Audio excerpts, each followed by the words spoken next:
Esse é o canal Momento com Deus. Compartilhe a esperança. Comente e dê o seu gostei. Se inscreva no canal. Você estará ajudando para que as mensagens de Deus cheguem aos corações dos seus filhos.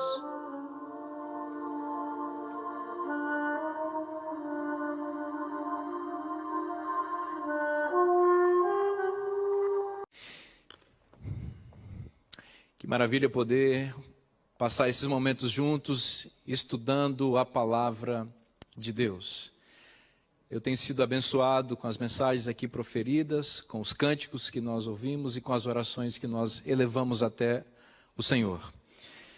Quero agradecer meu amigo pastor Gilson Gritner pelo convite que me fez, honroso. Obrigado, pastor. Para mim é uma honra muito grande estar falando a esta igreja que se multiplica por meio da internet. Nós estamos falando nessa noite sobre os eventos finais. Nós estamos conscientes da breve volta de Jesus, na certeza de que Ele, em breve, romperá esses céus e virá buscar o seu povo querido. Os eventos finais são uma série de acontecimentos que antecedem a volta de Jesus. Nós falamos aqui sobre a sacudidura, e nós explicamos que a sacudidura é um processo, porque ela está em curso, e ela é um evento porque ela ocorre com o seu ponto máximo quando ocorre um outro evento, que é o decreto dominical, que nós acreditamos que ocorrerá em breve, quando poderes políticos e religiosos se aliarem para definir um tipo único de adoração religiosa.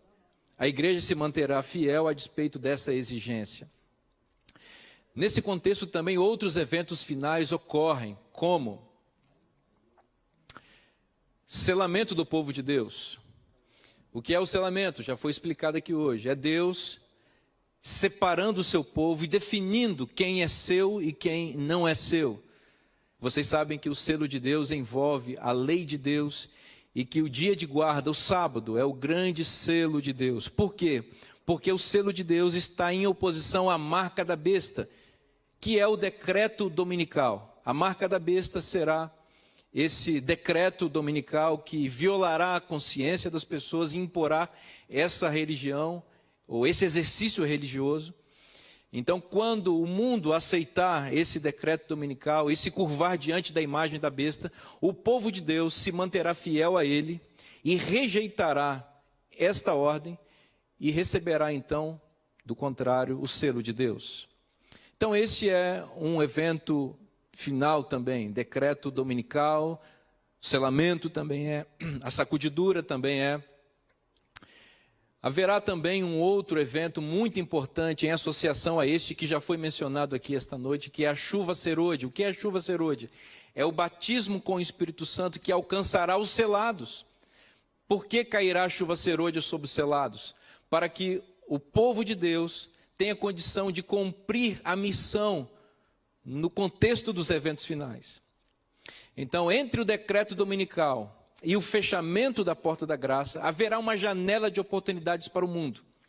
Nesta janela de oportunidades, a igreja de Deus, sacudida, purificada e batizada com o Espírito Santo, levará ao mundo a última mensagem de advertência, para que as pessoas que estão em todos os lugares desse planeta possam ouvir a voz de Deus e se unir ao povo de Deus e receber juntamente com o povo de Deus o selo de Deus, e se livrarem das 7 últimas pragas que virão quando a porta da graça se fechar. Então, vá acompanhando aí os eventos finais: sacudidura, selamento, chuva serôdia, decreto dominical, alto clamor, que é a pregação da igreja para dar advertência ao mundo, da última mensagem de advertência ao mundo, fechamento da porta da graça. E no contexto do fechamento da porta da graça, começam a cair as 7 últimas pragas. As 7 últimas pragas vão afligir os ímpios, e durante esse período, 7 últimas pragas, com o fechamento da porta da graça, naturalmente ninguém se salva mais e ninguém se perde mais. Porém, o povo de Deus vai experimentar o que nós identificamos como um período de angústia de Jacó. Nesse período, o povo de Deus vai ser perseguido. E em algum momento das 7 últimas pragas, haverá uma intensificação da perseguição e será expedido um decreto de morte contra o povo de Deus, sob a justificativa de que as pragas que estão caindo sobre a terra são causadas por conta da fidelidade do povo de Deus à sua fé. Então o inimigo vai incitar as autoridades governamentais desse planeta, em associação com as autoridades religiosas, para que levem o povo de Deus à morte. É importante saber que nesse contexto ninguém mais vai perder a vida, porque a morte do povo de Deus é semente para a pregação do Evangelho. Como ninguém mais se salva, ninguém mais morre, porque Deus, quando os ímpios acharem que terão oportunidade definitiva para tirar a vida do fiel povo de Deus, Deus intervirá. E Miguel se levantará, como diz Daniel capítulo 12, e guerreará pelo seu povo, protegerá seu povo. E nós veremos a sétima e última praga cair sobre esse planeta. Um grande terremoto que destruirá esse mundo. E nós veremos os céus abertos e Jesus voltando em glória para buscar seus filhos. Esse é basicamente um panorama geral dos eventos finais. Nesta última mensagem da noite eu quero me concentrar numa mensagem muito importante, num evento muito importante que vai desencadear a decisão de milhares de pessoas ao lado da verdade. E esta mensagem é o alto clamor. Convido você a abrir a Bíblia em Apocalipse 14. E nós vamos identificar aqui algumas características deste evento final, chamado alto clamor. Apocalipse 14 apresenta para nós alguns elementos fundamentais. O primeiro, quem é que proclamará ou que dará esse alto clamor? O capítulo 14, verso 1, apresenta um grupo aqui simbólico, identificado como 144 mil. Repita, é um número simbólico que se refere aos justos vivos que foram selados porque não se dobraram diante da imagem da besta e não receberam a marca da besta, portanto receberam o selo de Deus. Não assimilaram o decreto dominical, não aceitaram essa regra espúria e se mantiveram fiéis aos mandamentos de Deus. Recebem, portanto, o selo de Deus. Este grupo é que vai ser comissionado para dar a última mensagem de advertência na terra, nesta janela de oportunidades que se abrirá no mundo, entre o decreto dominical e o fechamento da porta da graça. Então, quem é que proclama? 144 mil. É esse grupo que é comissionado para dar o alto clamor. Quando é dada essa mensagem? Repito, essa mensagem é dada, o alto clamor é proferido entre o decreto dominical, essa lei mentirosa e espúria, supostamente para proteger a humanidade das crises. Uma lei será estabelecida para tentar, entre aspas, converter a humanidade a Deus, levando a humanidade à fidelidade a uma suposta lei de Deus que já foi ensinada aqui hoje, que é uma lei humana, que não está na palavra de Deus, porque o dia de guarda estabelecido na Bíblia é o sábado e não há nenhum texto que o modifique, porque Deus é eterno e é imutável, sua palavra também o é, e o sábado permanece como selo de Deus, e a contrafação do inimigo, que é a guarda do domingo, vai se tornar uma lei, um decreto que vai impor essa exigência às pessoas, supostamente para levar a humanidade para mais perto de Deus e assim ajudar a humanidade a se manter mais fiel a Deus e livrá-la das crises que se acometem no mundo como resultado dessa suposta infidelidade. Então, quando é dada essa mensagem, entre o decreto dominical e o fechamento da porta da graça. Quem dá essa mensagem? Os selados e batizados com o Espírito Santo, que levarão o mundo a uma decisão entre ficar ao lado de Deus ou ficar ao lado da besta, das bestas e do dragão. Uma outra questão importante aqui em Apocalipse 14 é qual é o conteúdo do alto clamor. E o conteúdo aparece basicamente a partir dos versículos 6 até o versículo 11. Aqui nós encontramos o que nós chamamos de 3 mensagens angélicas. A primeira mensagem angélica aparece nos versículos 6 e 7, e ela é uma mensagem propositiva, apresenta os parâmetros e os padrões e o paradigma sobre o qual Deus estabelece seu reino, conclama a humanidade a temer a Deus, a obedecê-lo, a adorá-lo, a glorificá-lo, a participar de seu juízo e a temê-lo como o Deus justo que é. Essa é a primeira mensagem angélica, propositiva. As duas mensagens angélicas sequentes, a segunda e a terceira, são mensagens reativas e de tom negativo, porque exortam a humanidade para não seguirem a contrafação diabólica. A segunda mensagem angélica, por exemplo, adverte a humanidade a sair de Babilônia, em associação com Apocalipse 18, versículo 4, a segunda mensagem angélica diz que Babilônia vai cair. É como um prédio que vai implodir, e se você estiver debaixo desse prédio, ele vai esmagar você, então saia de Babilônia. É a segunda mensagem angélica. A terceira mensagem angélica, por sua vez, chama o povo à responsabilidade e identifica com clareza quais são as consequências de rejeitar a mensagem de Deus e se associar à mensagem que as bestas e o dragão estão oferecendo à humanidade. A terceira mensagem angélica mostra as consequências claras. E diz que quem adorar a besta e receber a sua marca, vai receber os flagelos de Deus, descritos em Apocalipse capítulo 15, 16, e estará sob o peso da eterna condenação, isto é, receberá o fogo eterno. A ira de Deus estará sobre essas pessoas. Então, qual é o conteúdo do alto clamor? Basicamente as três mensagens angélicas. É esta mensagem que a igreja deve pregar para a humanidade.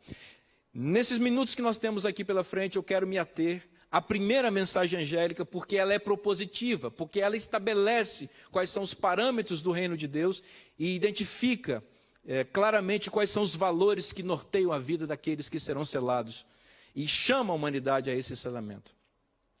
Acompanhe comigo no capítulo 14 de Apocalipse, os versículos 6 e 7. Diz o texto: vi outro anjo voando pelo meio do céu, tendo um evangelho eterno para pregar aos que se assentam sobre a terra, e a cada nação, e tribo, e língua, e povo, dizendo em grande voz, dois pontos.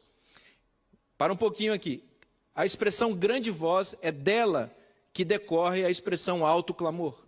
Então, é por isso que se prega em grande voz, por isso que é alto clamor, porque este anjo simbólico que representa o povo de Deus vai proclamar essa mensagem em profusão, com grande autoridade, com grande e extensa influência pelo mundo inteiro, por isso grande voz.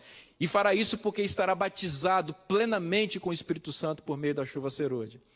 Então, esta mensagem aqui é identificada como evangelho eterno. Eu quero chamar a sua atenção para o significado dessa expressão. O evangelho é a mensagem que Deus tem a pregar para a humanidade. E o substantivo evangelho aqui é modificado pelo adjetivo eterno, no sentido de que esse evangelho é imutável, ele é desde Gênesis a Apocalipse, desde o Éden até a volta de Cristo. Este evangelho não mudou. É importante observar que o evangelho é modificado pelo adjetivo eterno, porque isso pressupõe a existência de outros evangelhos, e o apóstolo Paulo mesmo advertiu em sua epístola aos Gálatas que havia outros pregadores pregando outros evangelhos diferentes daquele que ele pregava, e ele disse que esses deveriam ser considerados anátema. O evangelho de Deus é o evangelho eterno, repito, imutável, e não outro deve ser pregado. É importante que a igreja de Deus hoje, no contexto que antecede aos eventos finais e à volta de Jesus, esteja bem consciente de que mensagem ela tem que pregar. Essa mensagem precisa estar sendo entronizada em nossa mente, em nosso coração, e sendo proferida de nossos púlpitos hoje, porque é esta mensagem que nós vamos pregar no contexto do alto clamor. Quando o decreto dominical sair, nessa janela de oportunidades que se abrir para a humanidade se converter, antes que seja tarde demais, Deus esperará que em alto clamor o evangelho eterno seja pregado e não outra mensagem. Nós precisamos conhecer essa mensagem porque é ela que nós vamos pregar. Então, observem que o versículo 7 de Apocalipse 14, apresenta em forma de esboço, quase que em tópicos, qual é o conteúdo do evangelho eterno. E eu vou passar com vocês rapidamente por eles. O primeiro tópico do evangelho eterno é temei a Deus. O que significa essa expressão? É importante que nós recorramos à Bíblia, e é o uso que se faz dessa expressão na Bíblia para entendermos seu significado. Essa expressão se refere ao temor do Senhor. Em todas as ocorrências dessa expressão na Bíblia, o temor do Senhor está associado diretamente com a guarda dos mandamentos. Portanto, em primeiro lugar, quero deixar muito claro a você que no conceito divino de evangelho não existe separação entre lei e graça. O evangelho de Deus tem no seu centro a sua lei, porque a sua lei é a expressão do seu caráter. E diz a Bíblia que Deus é amor. Se Deus é amor e a lei é a expressão do seu caráter, ninguém pode imaginar que obedecer à lei é contrário ao evangelho. Infelizmente, essa é uma mentira que tem sido propagada por muitas denominações, fazendo uma separação falsa entre a lei de Deus, os 10 eternos mandamentos e o evangelho da graça. Não existe essa separação na Bíblia. A definição apocalíptica de evangelho eterno coloca no centro do evangelho a lei amorosa de Deus. Muitos textos da Bíblia poderiam ser usados para provar isso daqui. Só para você ter ideia, uma das primeiras ocorrências da expressão temor do Senhor nas Escrituras ocorre exatamente em Êxodo capítulo 20, texto em que Deus pronuncia sua lei. Ali Moisés diz que Deus apareceu em glória no Monte Sinai, proferindo seus 10 mandamentos para que o povo o temesse. Então os 10 mandamentos estão associados com o temor do Senhor. Temer a Deus é guardar os seus mandamentos. O próprio Salomão, em Eclesiastes capítulo 12, diz na conclusão do seu livro, que o dever de todo homem é temer a Deus e guardar os seus mandamentos. Portanto, não existe dissociação, separação entre a lei eterna de Deus e o evangelho, porque o evangelho eterno se expressa no decálogo. Os adventistas têm pregado isso há décadas, desde seu estabelecimento como povo de Deus na terra, de que a lei de Deus é a expressão do seu caráter e de seu amor. E isso está no centro de nossa pregação, porque está no centro da pregação bíblica.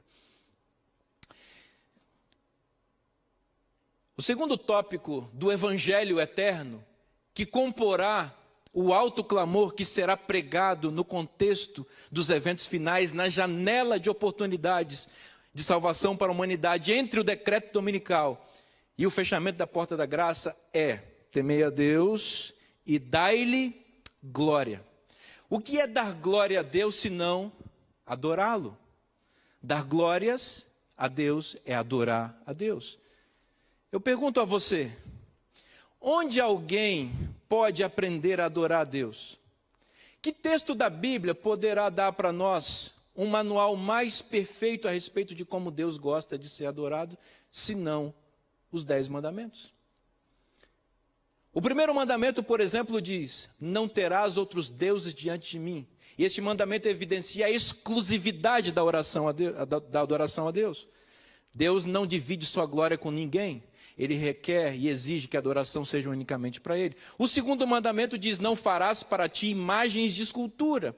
Isso significa que Deus tem uma forma ideal e real, e uma forma pela qual Ele exige que seja adorado. Ele não permite que sejam feitas representações dEle, muito menos de outros seres, na adoração. Ele quer ser adorado em espírito e em verdade. O terceiro mandamento apresenta a seriedade da adoração a Deus, ao especificar que inclusive o nome de Deus deve ser respeitado e não deve ser pronunciado de forma vã, para mostrar que na adoração e em qualquer aspecto de nossa vida, Deus precisa ser honrado e exaltado. O quarto mandamento da lei de Deus, inclusive, especifica o dia especial que Deus deseja e quer e requer que seja adorado, que é o sábado. Observe que os 4 primeiros mandamentos apresentam uma dimensão vertical da adoração, enquanto os 6 outros mandamentos apresentam uma dimensão horizontal e social da adoração, uma dimensão ética da adoração, em que nós adoramos a Deus em nossos relacionamentos interpessoais, respeitando nossos pais e a autoridade, respeitando a vida, o matrimônio, a propriedade privada, a honra, e não permitindo que a nossa consciência, a nossa mente seja invadida por pensamentos impuros e cobiçosos. Observe, você quer aprender a adorar a Deus? Quer aprender a glorificar a Deus? Você aprende aonde? Nos mandamentos. Portanto, repito, É mentirosa, é falaciosa qualquer tentativa de separar a lei de Deus do evangelho, porque diz o anjo que corta o céu no contexto da pregação evangélica nos eventos finais. O evangelho eterno é temer a Deus e dar-lhe glória. E onde se aprende a temer a Deus e a glorificar a Deus, se não nos 10 mandamentos? Vamos seguir. O terceiro aspecto, o terceiro esboço, o terceiro ponto do esboço do evangelho eterno, aqui em Apocalipse capítulo 6 e 7, depois de temer a Deus e dar-lhe glória, pois é chegada a hora do seu juízo. Essa expressão juízo aqui se refere especificamente à obra de juízo investigativo que ocorre no céu, neste momento, para atribuir santidade ao povo de Deus, para atribuir a justiça de Cristo a seu povo fiel, que recorre ao santuário em busca de santificação, em busca de transformação de caráter, e que está sendo esta obra, que está avaliando o caráter do povo de Deus e a assimilação do povo de Deus em relação à lei de Deus.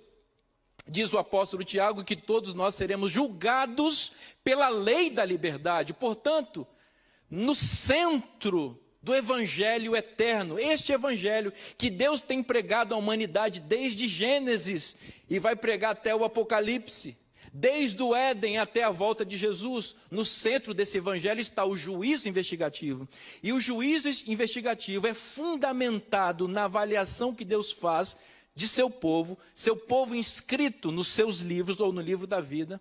Esta avaliação é fundamentada na lei de Deus. Seremos todos julgados pela lei de Deus. Portanto, repito uma vez mais, não existe separação entre lei e evangelho. No coração do evangelho está a lei de Deus.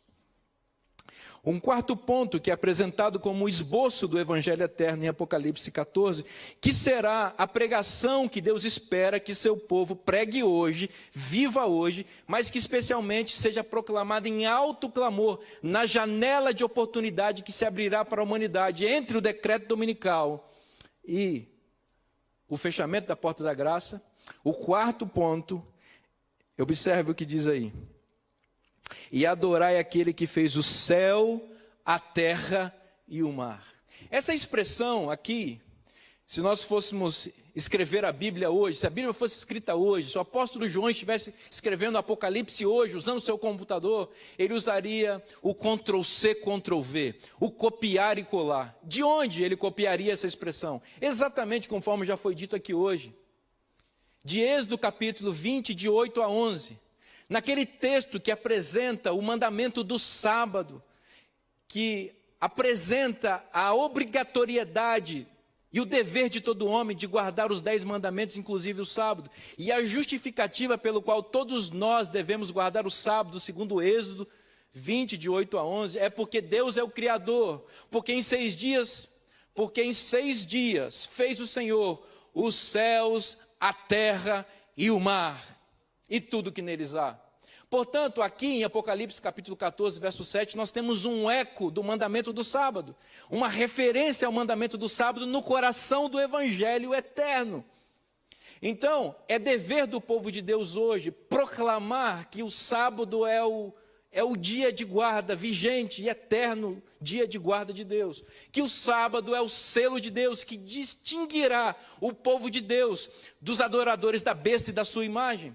Que o sábado é o selo de Deus em oposição à marca da besta, que será o decreto dominical. Que o sábado é o dia do repouso que Deus estabeleceu para o homem. Que o sábado foi o dia que Deus deu para o homem depois da criação, para que o homem entrasse na vida descansando na graça de Deus. Uma referência ao sábado no coração do evangelho evidencia que não existe nenhuma separação, nenhuma cisão entre a lei de Deus e o evangelho. E que o sábado, diferentemente da acusação de muitos de que pode soar alguma coisa legalista, o sábado é uma expressão da graça e do amor de Deus. E que fica evidente, uma vez mais digo, que no coração do evangelho está a lei de Deus. E no coração da lei de Deus está o sábado como dia de guarda. E qual é o quinto esboço, ou o quinto ponto que aparece no esboço do Evangelho Eterno de Apocalipse 14, versículo 7? Diz assim: e adorai aquele que fez o céu, e a terra, e o mar, e as fontes das águas. O que é a expressão as fontes das águas? O que ela significa na Bíblia? Essa expressão ocorre, em primeiro lugar, na Bíblia, em Gênesis capítulo 7 e em Gênesis capítulo 8. O que é descrito ou narrado em Gênesis capítulo 7 e capítulo 8? Em Gênesis capítulo 7, nós temos um texto que refere-se às fontes do abismo ou às fontes das águas. Lá no capítulo 7 de Gênesis diz que Deus, para destruir o mundo, abriu as fontes do grande abismo, que jorrou água debaixo da terra. Debaixo do oceano havia água, e essa água subiu e inundou o planeta, porque Deus estava insatisfeito com a maldade contínua que habitava o coração humano. E Deus resolveu, portanto, dizimar a humanidade no contexto do dilúvio. Porém, essa expressão fonte das águas ou fontes do abismo também aparece em Gênesis capítulo 8, depois do dilúvio. E nesse capítulo é dito que Deus fechou as fontes do abismo. Veja, enquanto um texto diz que Deus abriu as fontes do abismo para destruir a humanidade, o outro diz que Deus, depois do dilúvio, fechou as fontes do abismo. Para quê? Para reconstruir um novo mundo, a partir de uma nova humanidade, iniciada por meio de Noé e sua família. O que essa expressão aqui nos indica? O dilúvio foi uma manifestação real da ira divina. O dilúvio é uma evidência de que Deus chega a um ponto em que Ele age para impedir a maldade que se alastra pela humanidade. O dilúvio é uma evidência de que Deus não está impassível diante da perversidade, da promiscuidade, da maldade que predomina neste mundo. O dilúvio evidencia que Deus agiu no passado e de que Deus agirá em breve para destruir o mundo uma vez mais. O dilúvio evidencia que as fontes, agora não das águas, mas de fogo e enxofre, vão se abrir e romper para destruir a humanidade perversa. As fontes vão se abrir como se abriram no dilúvio, agora não mais com água, mas com fogo. Porém, o dilúvio nos ensina que o mesmo Deus que abriu as fontes das águas para destruir o mundo, foi o Deus que fechou as fontes das águas para reconstruir a humanidade. A história do dilúvio também nos ensina que o Deus que destruiu a humanidade, antes de destruir, advertiu a humanidade durante 120 anos, por meio do ministério profético de Noé. Mais do que advertir a humanidade que a destruiria, esse Deus que advertiu que destruiria, providenciou um meio de escape para aqueles que se arrependessem e aceitassem a mensagem proferida por Noé. Deus ajudou Noé a construir a arca, e a arca era o abrigo para aqueles que se arrependessem. A história do dilúvio, que está referida aqui em Apocalipse 14, versículo 7, no contexto do alto clamor, é uma mensagem evangélica, no sentido de que ela é o evangelho eterno de Deus. Porque ela ensina que a ira de Deus, que se manifestará sobre o mundo em breve, é uma expressão da graça de Deus, e que não há separação entre a ira de Deus e o seu amor. Porque quando Deus se apresenta como irado e com ira para exterminar, antes de fazer isso ele adverte, ele providencia um meio de escape, e ele batiza um povo com poder para pregar essas advertências à humanidade. Esse é o evangelho eterno. Esse é o alto clamor que Deus espera que a sua igreja pregue com poder e grande glória. É esta mensagem que deve invadir nosso coração hoje, que deve influenciar toda a nossa vida, que deve estar presente em nossos púlpitos, que deve ser o esboço de nossa pregação, falada e vivida. É isso que Deus espera de nós. Temei a Deus. Temer a Deus, repito, é guardar os seus mandamentos. Dar glória a Deus é adorar a Deus, e isso só é possível se nós aprendermos como fazer isso. E o decálogo é exatamente esse resumo, essa apresentação a respeito de como devemos glorificar a Deus, de como devemos adorar a Deus na beleza da sua santidade. O juízo investigativo que ocorre no céu, ele ocorre com base nos parâmetros eternos da lei de Deus, que foi estabelecida para ser a guia ou o guia de comportamento do povo de Deus. Esse juízo que ocorre no céu, ele avalia o povo de Deus, como eu disse, atribui santidade ao seu povo, atribui justiça, mas também se estabelece para julgar os atos perversos dos inimigos do povo de Deus. Esse juízo que ocorre no céu hoje, fundamentado na lei de Deus, é a nossa oportunidade de salvação. Portanto, é a oportunidade de salvação de toda a humanidade e deve ser objeto de nossa pregação. Nossa mensagem, nossa ênfase deve estar toda voltada para isso, para que a humanidade seja advertida e não seja relaxada ou não se sinta confortável em sua condição. O mundo precisa ouvir com poder e grande glória que há um Deus justo no céu, que avalia o caráter e o comportamento daqueles que professam ser cristãos, e que Deus está preparando um povo para viver na eternidade, e que Deus é minucioso nisso. Ele é gracioso, Ele é amoroso, mas Ele é exigente. A nossa aceitação ao Evangelho não pode nos levar a viver uma vida relaxada, sem compromisso com a sua lei. A lei de Deus, repito, ela é o parâmetro do caráter divino, é a expressão do amor de Deus. E quando nós nos apropriamos dela por meio do Espírito Santo, que a inscreve em nosso coração, nós evidenciamos o caráter de Cristo. E assim as pessoas têm acesso a quem é Deus por meio da nossa vida e de nosso comportamento. Autoclamor é a mensagem que será pregada com poder e grande glória no contexto dos eventos finais. Deus terá um povo que proferirá essa mensagem. Quem é esse povo? 144 mil. Quem são os 144 mil? Aqueles que receberam o selo de Deus e que não aceitaram se dobrar diante da imagem da besta. A imagem da besta que terá um decreto dominical que imporá a obrigatoriedade da guarda do domingo. Quando isso ocorrer, repito, estará estabelecida a imagem da besta e a marca da besta. O povo de Deus vai se manter fiel a Deus, custe o que custar, porque ele vai confiar na graça divina, mesmo em face a severas ameaças à sua liberdade. Seu direito de comprar e vender será cerceado. Será ameaçado de morte, posteriormente um decreto de morte será expedido contra eles, mas esse povo, confiante na esperança que lhe foi reservada na palavra de Deus, imbuído com a mensagem dos 3 anjos, em especial com a mensagem propositiva do primeiro anjo, esse povo diz: nós nos manteremos fiéis a Deus, custe o que custar.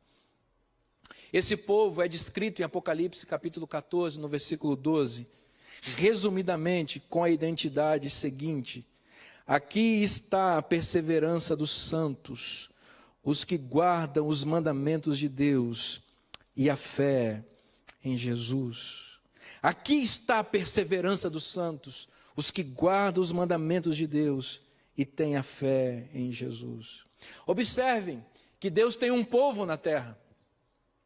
Esse povo na terra prega o evangelho eterno, desde o Gênesis ao Apocalipse, desde o Éden até a volta de Jesus. Este povo tem uma característica muito singular.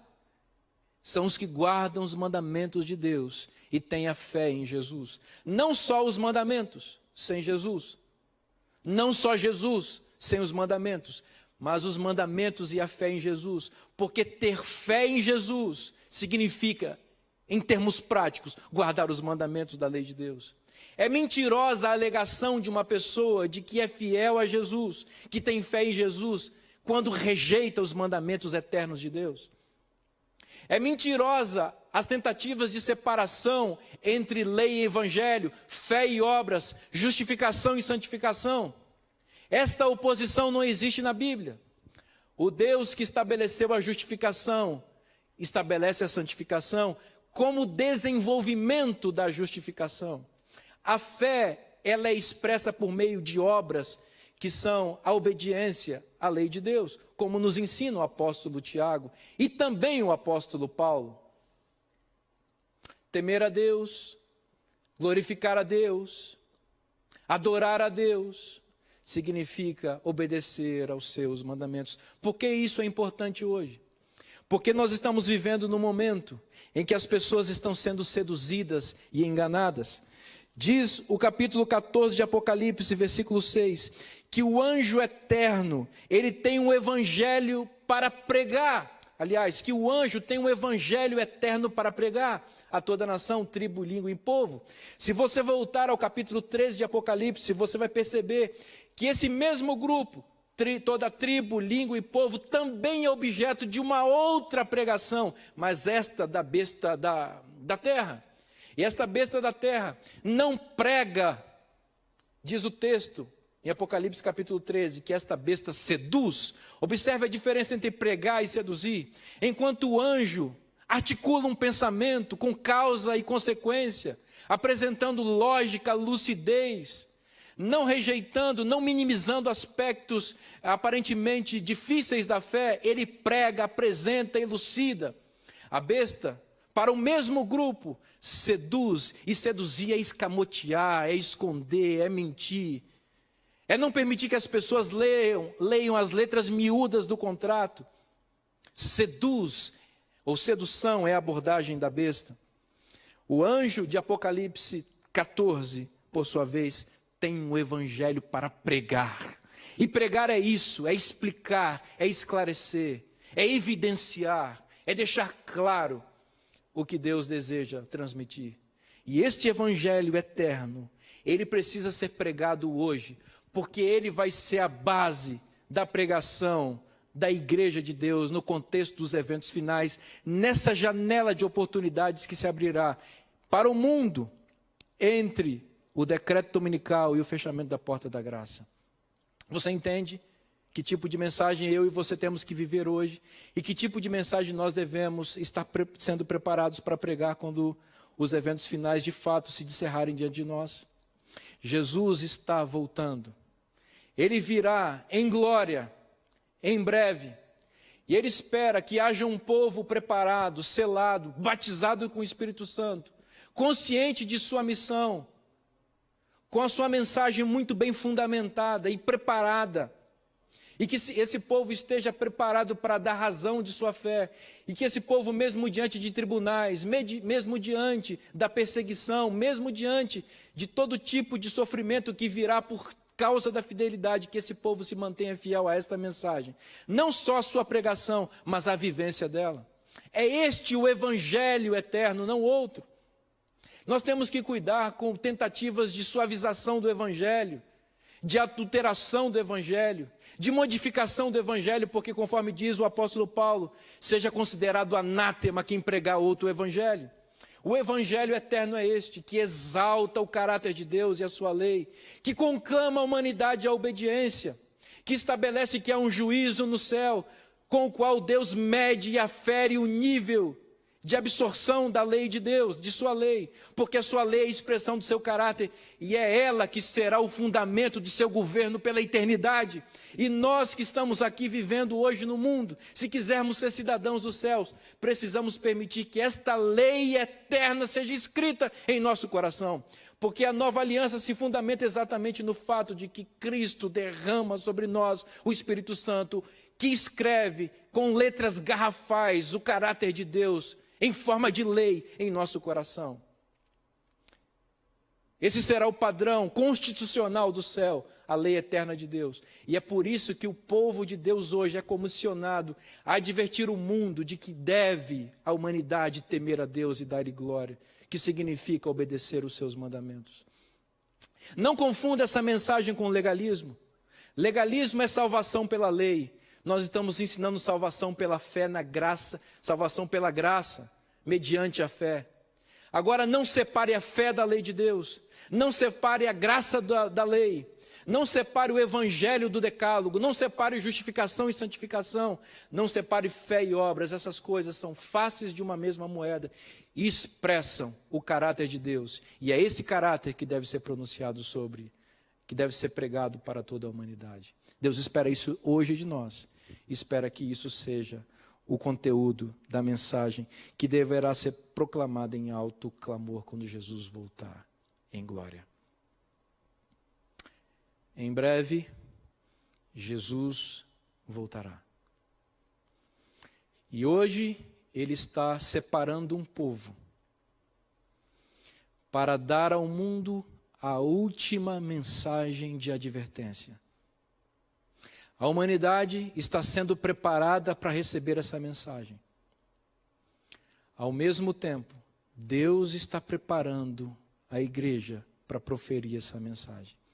Essa mensagem será proferida pelos 144 mil, que receberão o selo de Deus em oposição à marca da besta. Serão batizados com a chuva serôdia e, portanto, terão poder para proclamar com autoridade essa mensagem. Essa mensagem vai estar em direta oposição aos padrões mundiais da época. Enquanto nós estaremos dizendo que a lei de Deus tem que ser obedecida, as bestas e o dragão estarão ensinando que a lei de Deus terá que ser pisada. Portanto, a nossa mensagem vai estar em direta oposição aos líderes governamentais e religiosos da humanidade no contexto dos eventos finais. Enquanto a Babilônia mística estiver imperando e dominando a humanidade, nós seremos conclamados a dizer que Babilônia cairá. Observe como nossa mensagem parecerá estranha.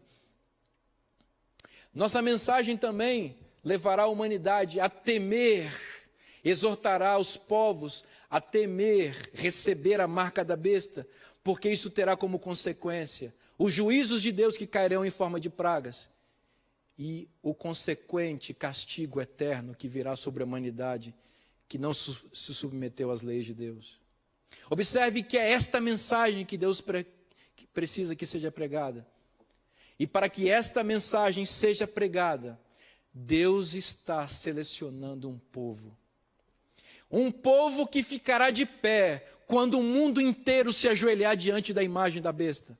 Um povo que estará imbuído de tal forma da graça de Deus, que não permitirá que os ditames mundiais e humanos violentem ou violem sua consciência.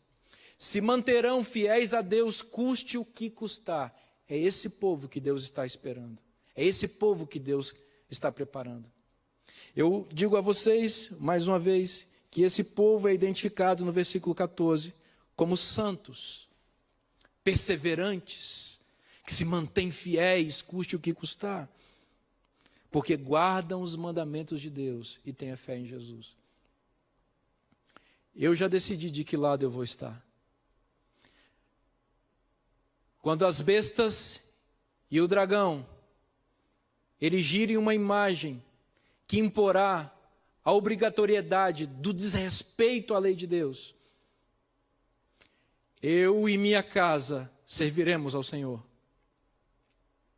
Quando esse decreto iníquo foi estabelecido, eu já decidi que eu e a minha família ficaremos em pé quando o mundo se ajoelhar. A pergunta nessa noite é: de que lado você estará quando essas coisas acontecerem? Que mensagem você estará ouvindo? Que mensagem você dará ouvidos? A pregação do anjo que prega o evangelho eterno e imutável de Deus, ou a sedução falaciosa e mentirosa da besta? A sua posição naquele dia vai depender da posição que você assume hoje. Um dia Jesus vai voltar. E não pense que vai estar no céu todas as pessoas. Estará no céu com Cristo aqueles que decidirem ficar de pé quando o mundo inteiro se ajoelhar diante da imagem da besta. Não será fácil, eu preciso advertir você. Haverá perseguição, haverá sofrimento, haverá ameaça, haverá perdas, mas a esperança é mais forte do que tudo, inclusive a morte. Jesus prometeu, e Ele cumpre. Ele vai vir buscar seu povo. Esses que estão aqui representados como 144 mil, e também a grande multidão vestida de branco. De que lado você vai estar? O meu apelo a você nessa noite é que você se decida hoje ao lado de Cristo. Que você assuma um compromisso com esta mensagem eterna, com este Evangelho. E diga para o mundo inteiro ouvir, aí nas redes sociais onde você está agora, diga aí, eu sou de Jesus. Escreve aí nos comentários dessa live que você está assistindo, eu decido ficar de pé quando o mundo inteiro se ajoelhar diante da imagem da besta. Diga para Cristo, para o universo e para o diabo e seus anjos, de que lado você está. Se você está afastado da igreja, se você precisa ser rebatizado, é hoje o dia da sua salvação. Assuma um compromisso ao lado da verdade e diga, eu estarei ao lado de Jesus. Escreve isso aí na live, nos comentários. Se identifique. Apareça para Deus. Dê seu testemunho de aceitação. Professe sua fé em Cristo. E Jesus recebe a sua decisão. Naquele dia, só haverá dois grupos.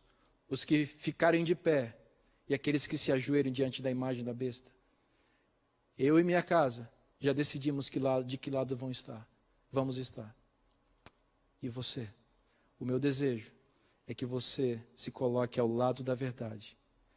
Jesus está recebendo a sua decisão. Ele recebe você de braços abertos. Ele anota seu nome no livro da vida e do Cordeiro. E Ele em breve voltará para buscar seus filhos queridos.